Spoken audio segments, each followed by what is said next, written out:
ایک لکڑہارے کی شیر سے دوستی ہو گئی۔ لکڑہارا جب بھی جنگل میں لکڑیاں کاٹنے جاتا، شیر اس کے پاس آ جاتا اور دونوں خوب باتیں کرتے۔ لکڑہارا بھی بغیر کسی خوف کے شیر کے پاس بیٹھا رہتا، کیونکہ اسے یقین تھا کہ شیر اسے کبھی بھی نقصان نہیں پہنچائے گا۔ ایک دن ایک آدمی نے ان دونوں کو پاس بیٹھے دیکھ لیا۔ وہ بہت حیران ہوا۔ شیر کے جانے کے بعد اس نے لکڑہارے سے کہا کہ مجھے تمہاری عقل پر حیرت ہو رہی ہے کہ تم شیر کے پاس بیٹھے رہتے ہو، اگر اس نے تمہیں کوئی نقصان پہنچا دیا تو؟ لکڑہارے نے جواب دیا کہ شیر میرا دوست ہے اور مجھے اس پر اعتماد ہے کہ وہ کبھی بھی مجھے نقصان نہیں پہنچائے گا۔ اس آدمی نے کہا کہ مان لیا، شیر تمہارا دوست ہے، لیکن یہ بھی تو دیکھو کہ وہ ایک درندہ ہے اور تم کسی درندے پر اعتبار کیسے کر سکتے ہو؟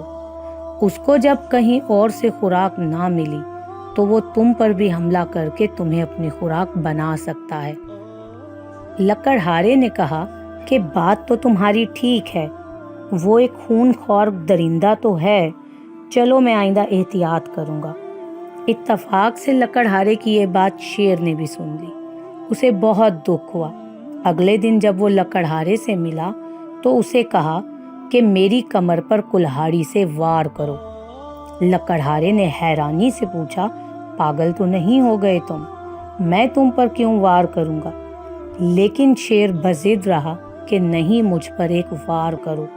مجبوراً لکڑہارے نے اس کی کمر پر کلہاڑی سے وار کر دیا۔ شیر کو کافی گہرا زخم آیا، لیکن وہ خاموشی سے وہاں سے چلا گیا۔ اس واقعے کے بعد بھی شیر اسی طرح لکڑہارے سے آ کر ملتا رہا اور اس کا زخم بھی آہستہ آہستہ بھرتا رہا۔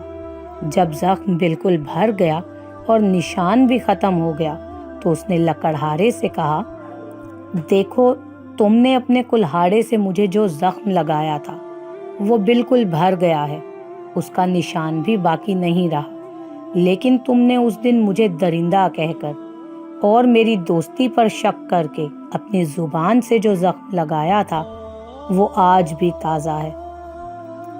لکڑہارا شیر کی یہ بات سن کر بہت شرمندہ ہوا اور وعدہ کیا کہ آئندہ وہ کبھی کوئی ایسی بات نہیں کرے گا جس سے کسی کی بھی دل آزاری ہو۔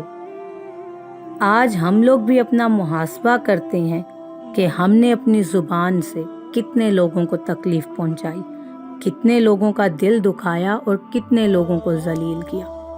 ہم تو کہہ کر بھول جاتے ہیں، لیکن بعض دفعہ ہمارے کہے ہوئے چند الفاظ کسی کی زندگی تباہ کرنے کے لیے کافی ہوتے ہیں۔ خدارا لوگوں کو اپنے الفاظ کے تیروں سے زخمی مت کیجیے۔ بات اختلاف رائے اور تنقید و طنز کے تیر چلائے بغیر بھی تو کی جا سکتی ہے، ذرا سوچیے۔